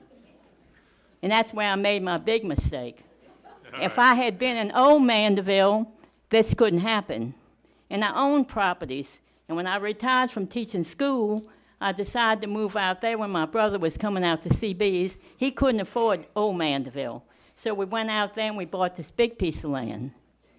And why should we be destroyed by others when we are already established? Okay. thank you. I really think the time has come when we the people should have the say, and not a group. Well, this is the reason I'm going to ask you to hold your applause because you're just going to lengthen the meeting, and we really don't need the applause. We want to hear what the people are saying, and then we will take action. So please hold your applause. Now, what can we do about our property? We were there a long time before you people were there. That's the reason that this meeting is being held. It gives you an opportunity to speak either for or against what you're speaking against. I'm really against it. Okay, that's fine, that's fine. But as soon as you finish speaking, okay, then we go to a rebuttal. Okay, Mr. Billiard will have an opportunity to address some of the concerns Mr. here. Billiard's been in this business a long time, and he's in it. Okay, all right. So, you have anything else to tell the commission? Well, I would hope that you could do something about this, and we can't take any more than 4 houses across the street from our places. Okay, and that's currently what it's owned, and I'm against it. Thank you. all right, thank you. All right, we'll move to the rebuttal phase now. Mr. Billiard. Well, I think everything that was brought up is appropriate, and I think they need answers to them. The Marigny Trace is, as we mentioned, a half a mile away. The area adjacent to this property has lots of 50 feet wide, period. Okay? The price range of the houses that we're talking about putting in there are in the low 2s to upper 2s, which is an increase in value in the area, not a decrease. Okay? The trees were very, very important. I'm a landscape architect. I bought the property because of the trees. I'm trying to save the trees. If the property's sold to someone else, for whatever reason this doesn't happen, they can just cut all the trees down. I'm trying to make it work with the trees. There's certainly more. Someone mentioned that there was an acreage issue of there's nothing more than 4 to an acre around it. That's nonsense. There's 50-foot lots, which is a lot more than 6 to an acre. All right? This is an improvement over what's out there. And the finished product is going to be upper end, which is not what's out there. So, I mean, I'm more than willing to meet with anybody and go over all of these details, but we tried, and we had a community meeting. There was a suggestion that we try to drop it to 5. I told them that I would do some homework. I did the homework, and we increased the value of the houses to accommodate it. So I'd be more than willing to meet with anybody on this. Thank you. All right, thank you. All right, anyone, well, we'll move now to the, those that are against on the rebuttal phase. You only have 5 minutes total, so we're going to have to, y'all get together and decide if you want to speak or not on the rebuttal. That's those of you that came up and spoke against. Okay, I will close the floor to the public, bring it back to the commission. Do we have any of the commissioners that wish to make a comment? Mr. Davis. A question to staff. With the A4 surrounding this entire piece of property, why is it you make a recommendation to approve a 50% increase in density? Well, on one side of the property, you have NC4 across the street. Right. But on the north side, you have some 50-foot lots. There's a mix in the area of the density of A4 and A4A, and that's the reason why we're recommending approval of the A4A. Okay. All right, anyone else wish to comment?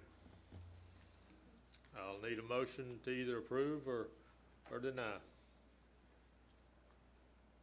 Commissioners? Mr. Matthews? This is a thorny issue. There are lots in this area that are 50 feet wide. There's a significant number of them. There are lots of houses in here that are not the upper end of the housing market. There are some bigger lots, but there's a real variety of lots in this area. These 6 houses on this piece of property would not be out of character for this area, because there are lots that are that small in this area. The staff, that's what the staff looked at in making their recommendation. I don't see how this will seriously affect the density of the general area. If we put 4 houses on this piece, it's less than 6, and that's correct. But you have a lot of pieces of property about this size in the area that have at least 6, and possibly could have more, because of the 50-foot lots. Like I say, this is a difficult question, but I really don't see that the request is out of character with the area, and I would move to approve. Second. We have a motion by Mr. Matthews to approve the A4A, second by Mr. Willie. Mr. Willie, you got your light on to make a comment? Yeah, I just had a follow-up question. The 50-foot lots are on the north side of that property or south side? Yes, sir. Would you like to see an aerial? No, I just have another question. Yes. Okay, I know it's on north or south, but what's on the east adjacent to it, on east and west? Well, on the west side, you have some smaller lots, some are 50-foot lots. Okay, so you that do are have them zoned on those other sides as well? NC4, yes, as Okay. well as on the east side, you also have some as well. Okay, that's what. Just, I want to, Helen, in that square that's bounded by Lamarck, LaBar, and Marigny, and Destin, there are 50-foot lots in that square, right? Yes, sir, directly abutting. Can you give me an idea of how many are in that square? Just off the top of your head looking at it. Are we talking about 10, 15, 12, 1, whatever? Okay. So-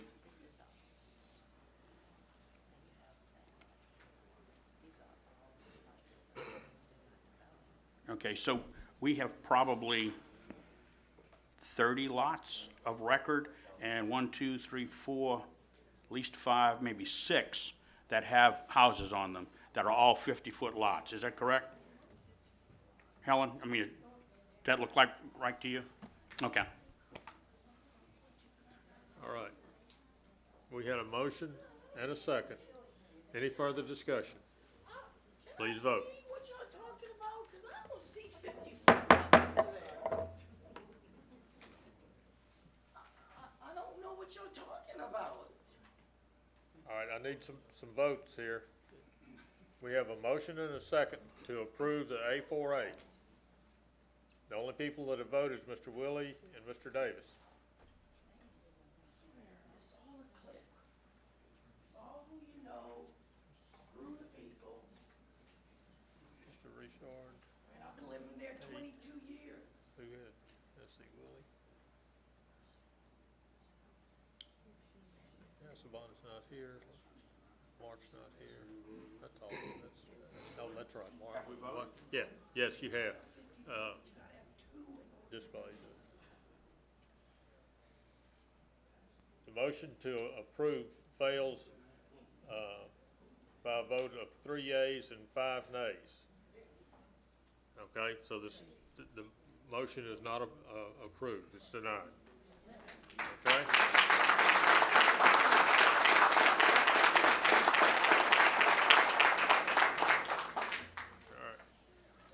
All right, page 2.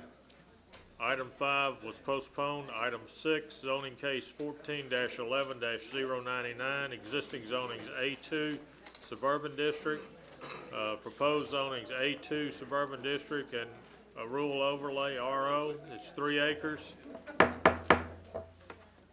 Petitioner is Eugene Hotard. Owner is Donald C. and Betty Fortier-Gilliot, or Gillet. Representative Timothy Morrow, parcel located on the west side of Louisiana 434 east of P.W. Vorstich Road, Ward 6 and 7, District 11. Staff? The 2025 future land use plan calls for the area to be developed with residential uses.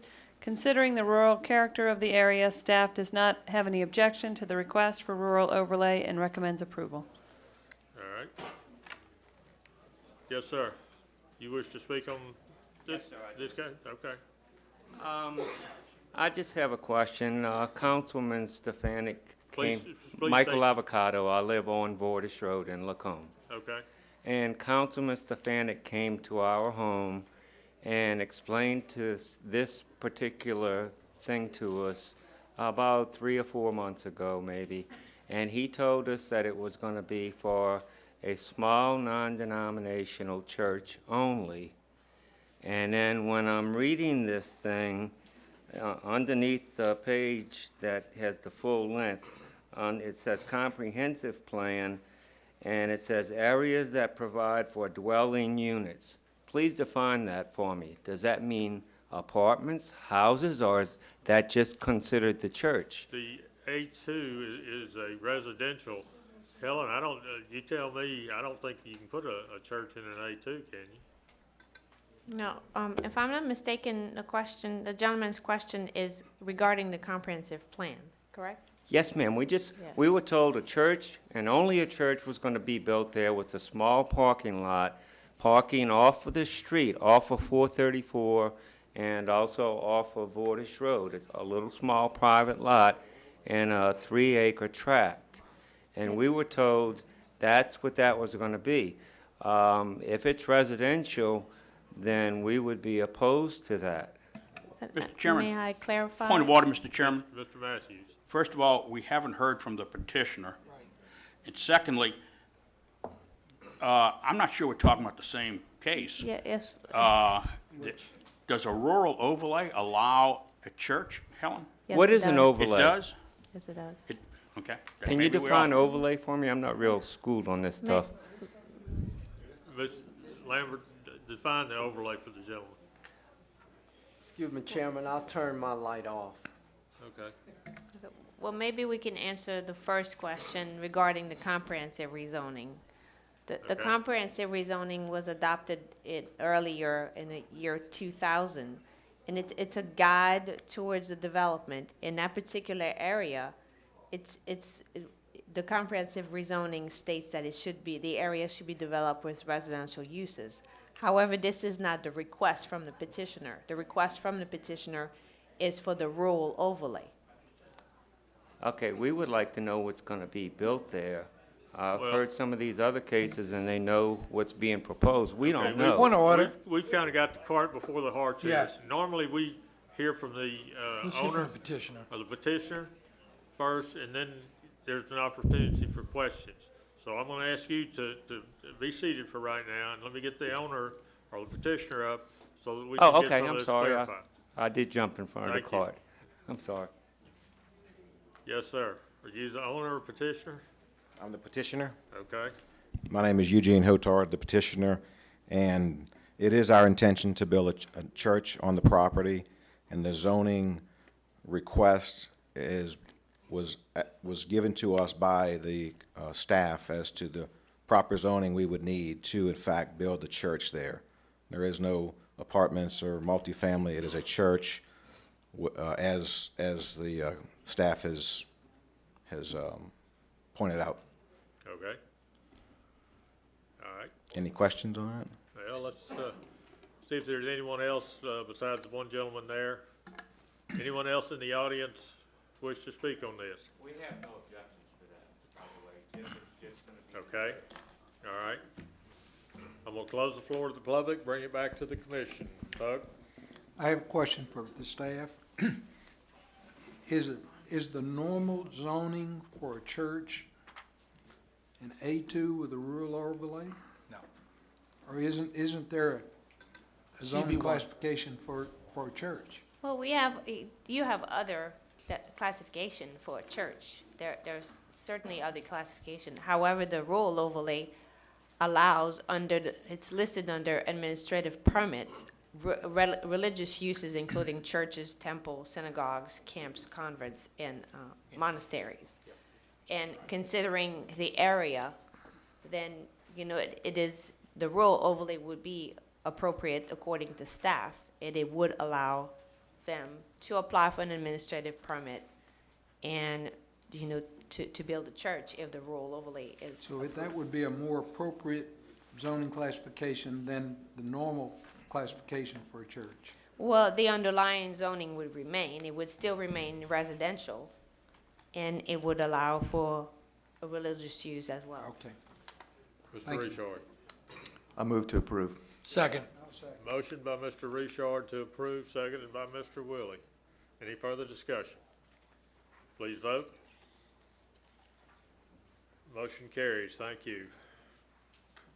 All right. Item 7, zoning case, item 7 was postponed. Item 8 was, no, those are, was it?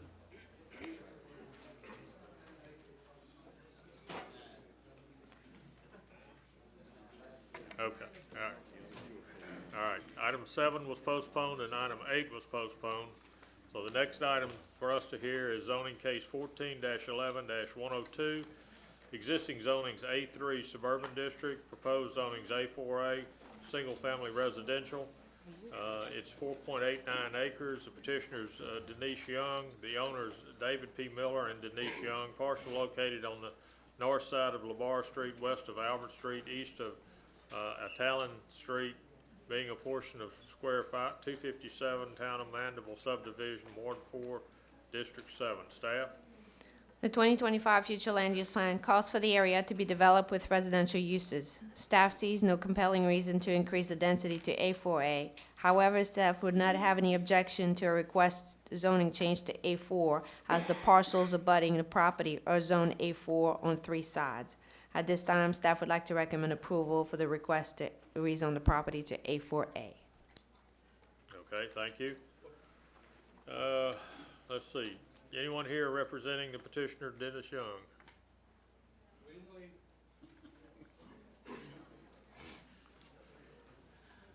Good evening. Good evening. Back again. And your name is? My name is Bill McGee. I'm still Bill McGee. I haven't changed. Anyway, we're still here, and Mr. Manella, I want to thank you for pointing out that parliamentary procedure about that we could still vote to table. And I want to address that first because as I mentioned in my original presentation, by the time, well, let me start with September. We had the September meeting where Mr. Lech appropriately pointed out that we wanted to table the hearing to allow the community meeting. Mr. Matthews has done an excellent job of giving the reason why we have community meetings. We were unsuccessful. We took an appeal, and at that time we had an A4A request. When we got to the council meeting, as I said before, we had extensive discussions with Ms. O'Brien and Mr. Groby. And it was clear to us that there was no way that we were going to get an A4A. Even at the meeting, Mr. Matthews pointed out that, would you be willing to amend to an A4 because I think that's more appropriate? And I said, well, I couldn't do it at the time. After the discussions with Mr. Groby and Ms. O'Brien, it was recommended that we withdraw our appeal, which we did. Subsequent to that appeal being withdrawn, we refiled for the square that we were here for in September, and I don't remember I have it here somewhere. Here it is. That was square 242.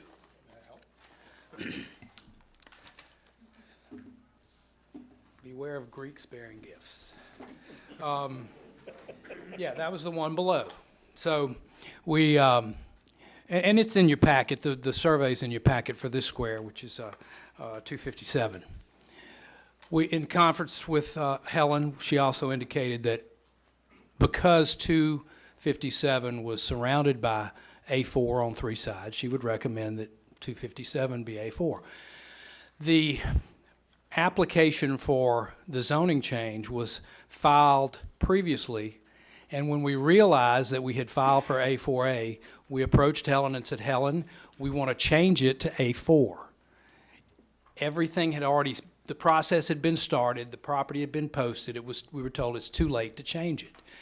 So in the discussions with Mr. Groby and Ms. O'Brien, it was recommended that we have a community meeting. And so my office staff began communicating with the parish council office, looking at my calendar and trying to come up with a date before this meeting where we could have the community meeting.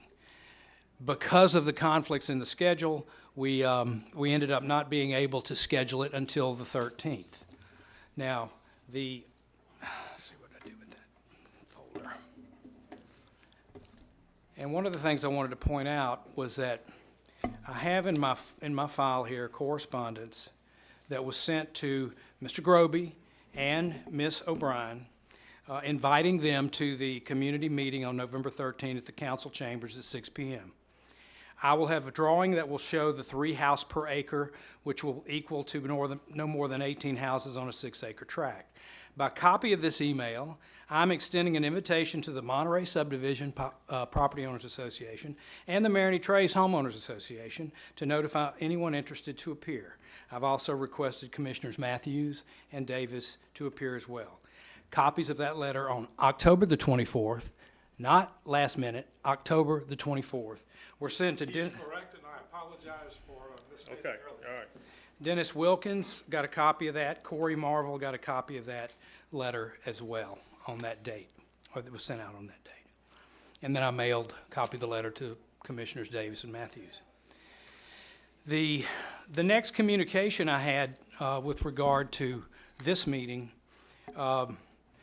occurred on yesterday, November the 4th. I sent a copy to Paul Lesh, Lavelle Blitch, and Dennis Wilkins saying that I'd like to invite you to the meeting, again, just to make sure they had received that original letter.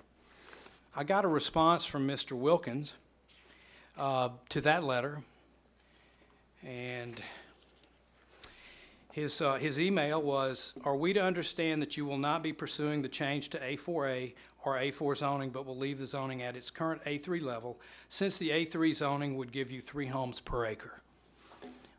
I immediately responded to Mr.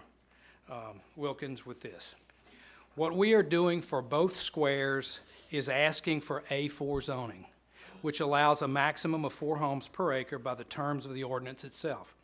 The current zoning request set for tomorrow is for the North Square only and was improperly submitted as being a request for A4A zoning. We will orally amend the request to change it at the A4 to A4 tomorrow night and ask that it be tabled to allow the community meeting. A3 zoning only allows for 2 homes per acre. Due to the engineering requirements of the parish and the shape of the squares, we will only be able to get a maximum of 2 to 3 homes per acre. I have requested a drawing from our engineer, Kelly McHugh, to present to the neighbors at the community meeting that will reflect that the maximum of 2 to 3 homes per acre given the actual engineering requirements imposed by the parish. Basically, it will be the same as Monterey and Maroney Trace with A4 zoning and allowance of 4 homes per acre by law, but with the actual density of just 2 to 3 homes per acre. I hope this answers your questions.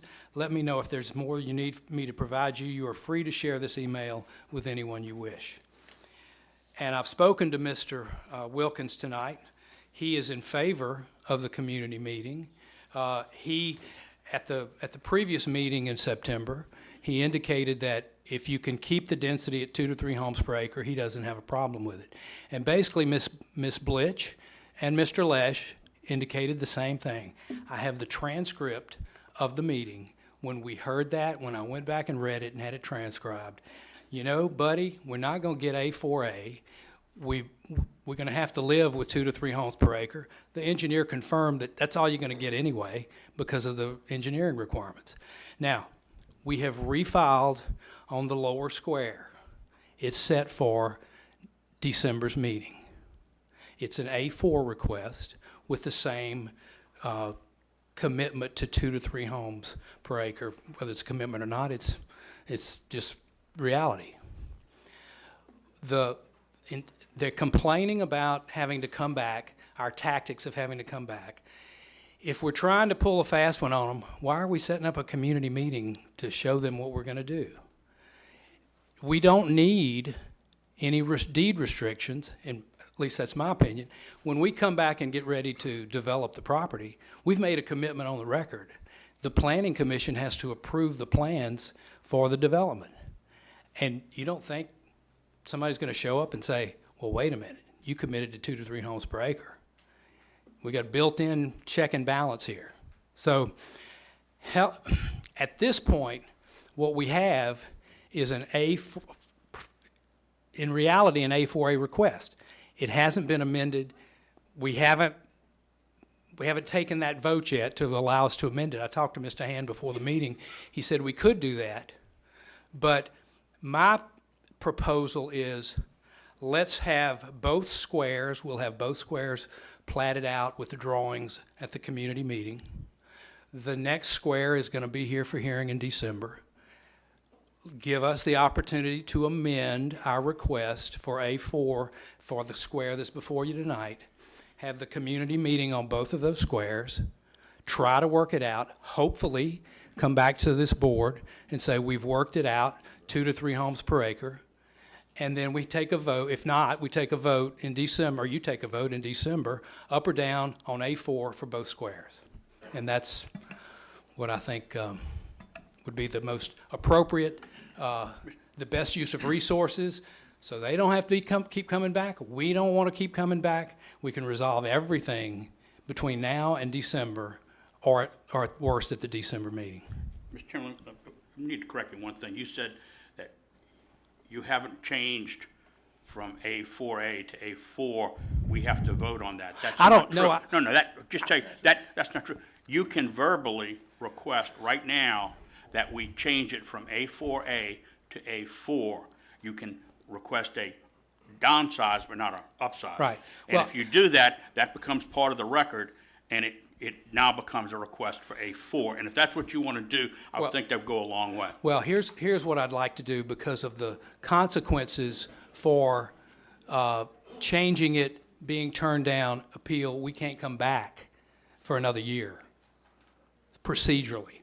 So what I would like to do is commit to you that we will change the request from A4A to A4, assuming it will be tabled till the December meeting. Then we can hear both of the requests for A4 on both of the squares, and up or down. All right. David? Bug? I have a question for Mr. Okay, Hand. well, no, wait a minute. We've got, Mr. McGee has stated his side. This has to do with what he just said. Okay, well, we're not to that point yet. Okay. Okay? All right. Let me hear the other side. Okay. Let's see where we go. All right. Thank you, Mr. Chairman. Contrary to what seems to be popular opinion, we are not interested in being obstructionists. We are interested in cooperating where we can. And again, I apologize for the voice. Again, I want to apologize for Mr. McGee to stating earlier that we only got last-minute notice of the proposal for the community meeting.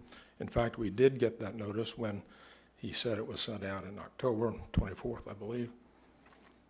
But it was only last minute that we got the news that the request for A4A was being withdrawn and changed to A4. I'm hopeful that we can work this out. But let me just say what, up until now, my concerns were earlier voiced in my earlier presentation because of the way things went. But we have several concerns.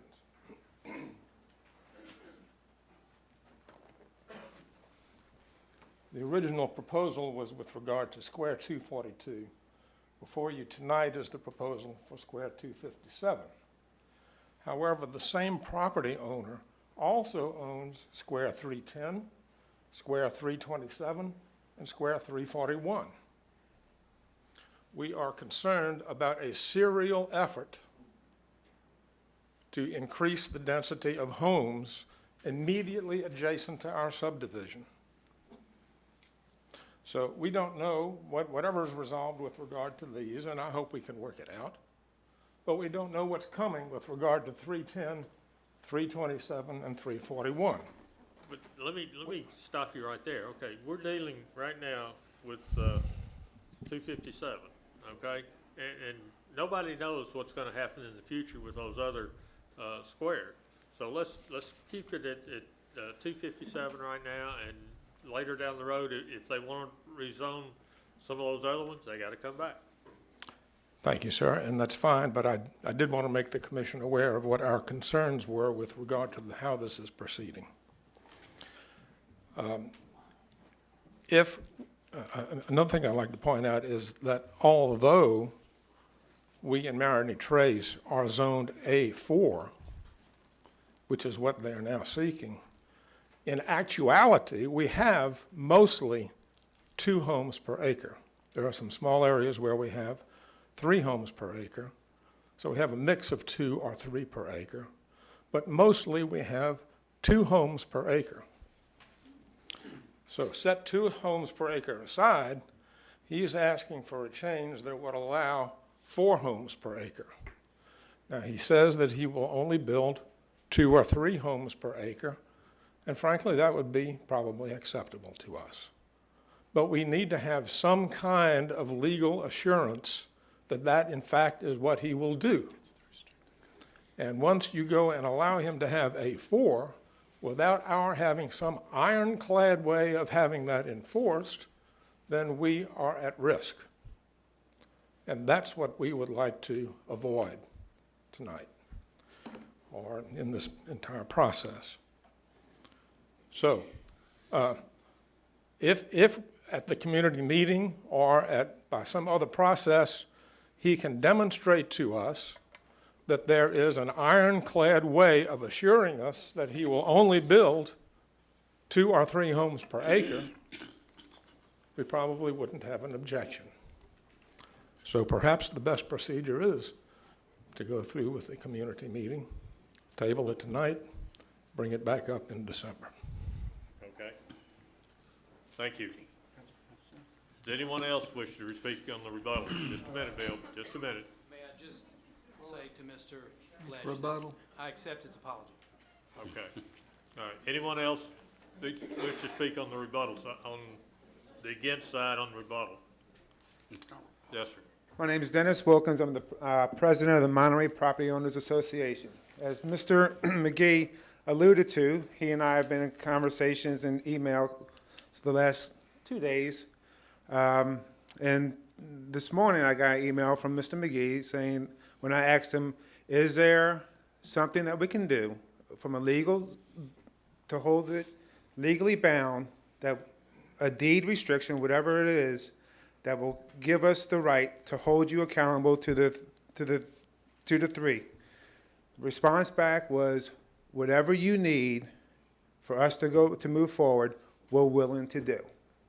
Earlier tonight, when Mr. McGee had asked for a postponement so that we could have this meeting, I was kind of hoping that the zoning commission would have postponed it, okay? Because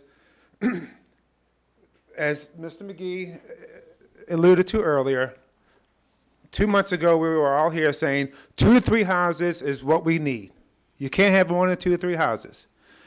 He's willing to give us 2 to 3 houses, so if that's the case, then we should be in the process working with them to try and get the best type of situation we can out of this development.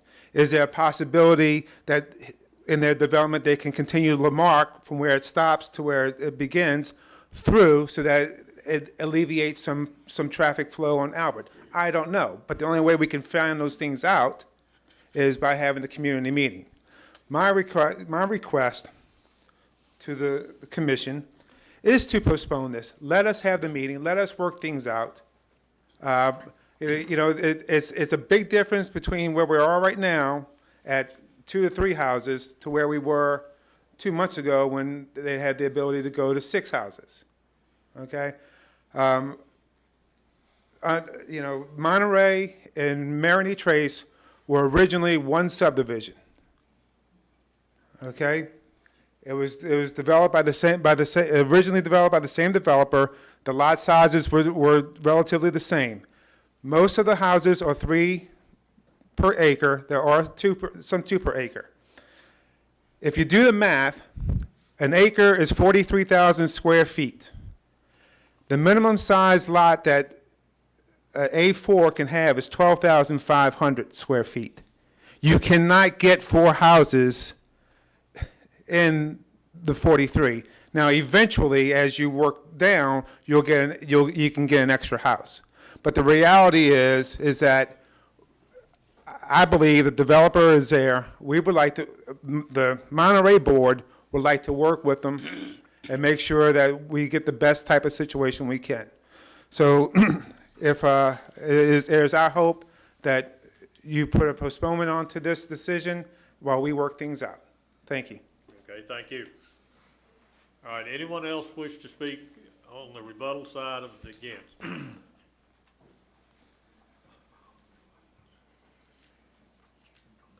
There's a gentleman coming up, and then I'll recognize you. How y'all doing? My name's Nick Christiana. I live at 115 Carmel in Monterey subdivision. Anyone can add when he says 2 to 3 houses. Which end is he going to be? 10 houses or 15? That's a big difference. I agree with Dennis that this meeting should just be postponed till we have our neighborhood, because I'd like to be there. And I'd like to have a number set, because if he could put 15 houses, which he can't do, but 12 he can. 12 will fit what Dennis was talking about per square footage. 12 houses is probably what we could live with. 5 acres is not that big. So 12 houses I think would fit pretty good. It would also be decent sized houses.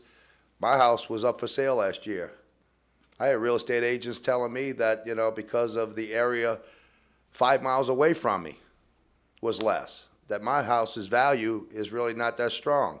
I just poured $50,000 in my house last year. I don't want to lose it. If I ever decide to sell, which I plan on moving to the country, I'd like to still be able to recoup my money. But if you start putting a bunch of houses in there and it starts looking cheap, that's going to bring down my value, and that's what I'm concerned about. Okay, thank you. Yes, sir. We need to keep it short because you're running out of time. This will be short. My name is Greg Miller. I live on Albert Street, right next to Dunbar. And certain things concern me about this. It looks as though this is going to be postponed and we're going to have a meeting and all that. That's fine. But when I first moved, my wife and I looked at this place where we live on Albert Street, the property, the house. When we decided it might be a place we want to live, the first thing I asked the estate agent was, I see there's a lot of undeveloped territory here. What is this zone for? What can be done here? And she assured me, oh, the only thing they can do there is put this and that and this kind of residential house and so forth, and you can look it up, and that's what it is. So fundamentally, I'm opposed to rezoning. I know that's what you do is that sort of thing. But it looks to me like the responsibility of a zoning commissioner is extremely difficult, sort of like the Hippocratic Oath. First, do no harm. And I'm very concerned about the phrase 2 to 3 houses. What that means to me is 3. So I don't think there's any such thing as 2 to 3. It's whatever they can get. And what's that going to do to the drainage? What's that going to do to the roads? What's that going to do to all kinds of stuff? So I think we have to be real careful about this. And you folks just do what you want. But in essence, I would be opposed to that, and I hope you be very careful about it when this does come up. Thanks. Okay, thank you. All right, I'm going to close the floor to the public. We've heard, yes? Just one procedural matter. I was listening carefully when the staff read their position, and this young lady said, we have no opposition to a change to A4A. Right. And I think she actually meant no opposition to A4. That's Correct. simply Correct. The staff report at this point in time. I understand. I just want to make sure the record is clear that she was not giving the green light to A4A. Yeah, we would recommend, we do not have no opposition to the A4, however, we would recommend in denial of the A4A. Okay, thank you. All right, I'm gonna close the floor to the public, bring it back to the commissioners. I got lights all over the place here. I'll start with Pug down there since I have fewer on that side. All right, I'm gonna put Mr. Hand on the spot for just a minute. From past history, we know that once you rezone a piece of property to A4, then it's A4. And anything that's legal under A4 can be done with that property. My question is,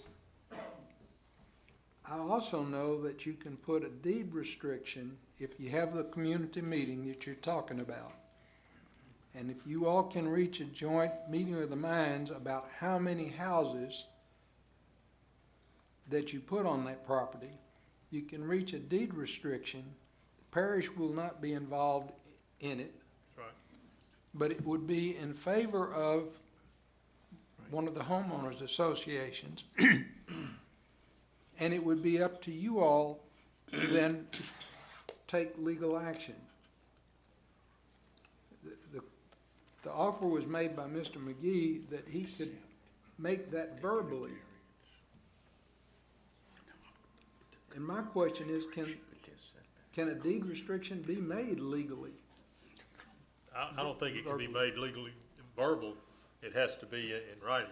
I'll let the lawyer. Historically, deed restrictions, the parish does not get involved in, and we do not enforce deed restrictions. But deed restrictions are valid, and they are usually done in favor of certain entities like a subdivision, a homeowners association, an adjoining neighbor, and then it would be up to them to enforce the deed restrictions. There are, however, restrictions as far as what we have in our ordinances about the sizes and the setbacks and things like that. And I think what Mr. McGee has said is that according to the engineers, he's not going to be able to get more than, because of the setbacks requirements, he's not going to be able to get more than 3 houses per acre. May I just make one comment? The position that I took earlier, Commissioners, was dependent and subject to the whole idea that we can indeed get a legally binding agreement that would limit the number of houses that we can agree to. Well, I think, honest and truly, I think both sides, your side and Mr. McGee, have all basically said that you're willing to have this postponed tonight. Okay, have the community meeting, and we will hear both pieces of property next month. I just want to make sure that we're reserving our right to object if we can't reach that agreement. Thank you. Okay, Mr. Matthews. First of all, Mr. McGee, neither Jimmy or I could respond to your letter because we had not yet heard this matter. It had not been presented to us, so it would have been unethical for us to respond to your letter at all. I just want to let you know why we didn't ignore you, but we had an ethical problem. I think Jimmy and I both would have agreed to a meeting where it been proper for us to do it. As I said before, I think the assurances you guys are looking for are easily obtained with deed restrictions,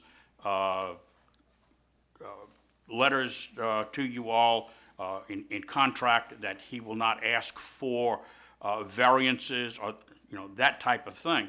So I think you all can get your 3 units per acre. He can get his subdivision built, and as I said before, you can all come out of this thing together, coming to our next meeting as one rather than 2 or 3 different opposing factions. And I'm very glad to see that you all are agreeing to a meeting to work these things out. And I would make a motion at this time to postpone this case until our December meeting and wait for whoever wants to speak till we vote on it. Mr. Manella. Dave?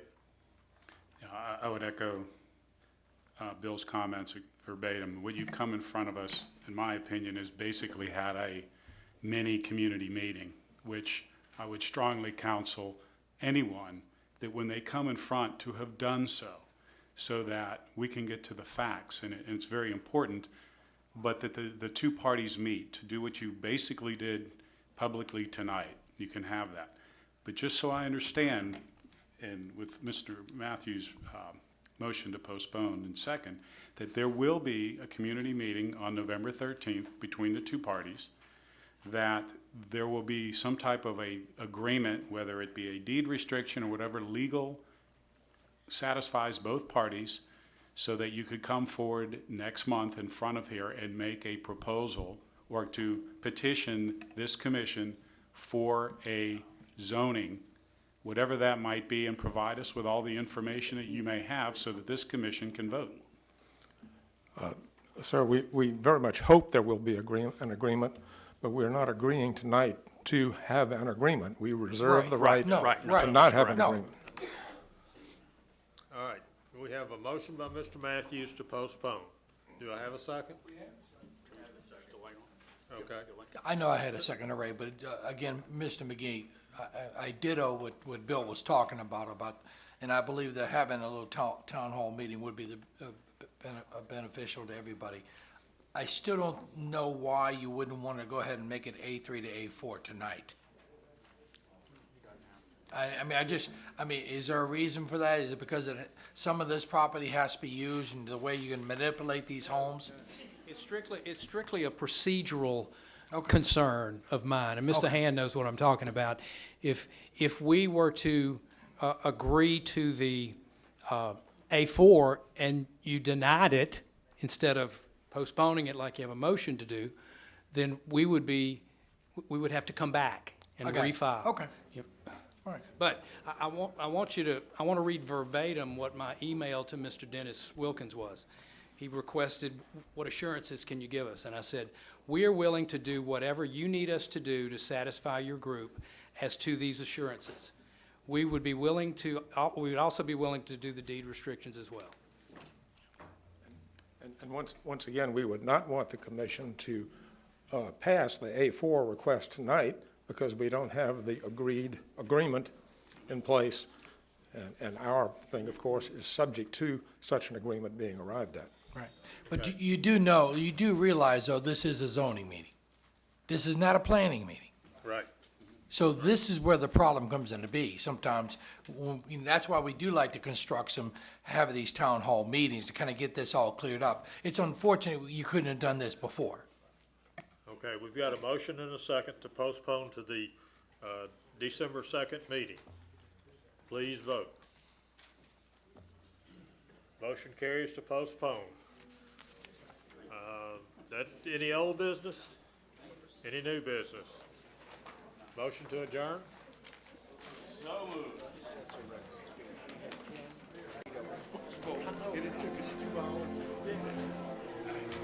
I'll be right back.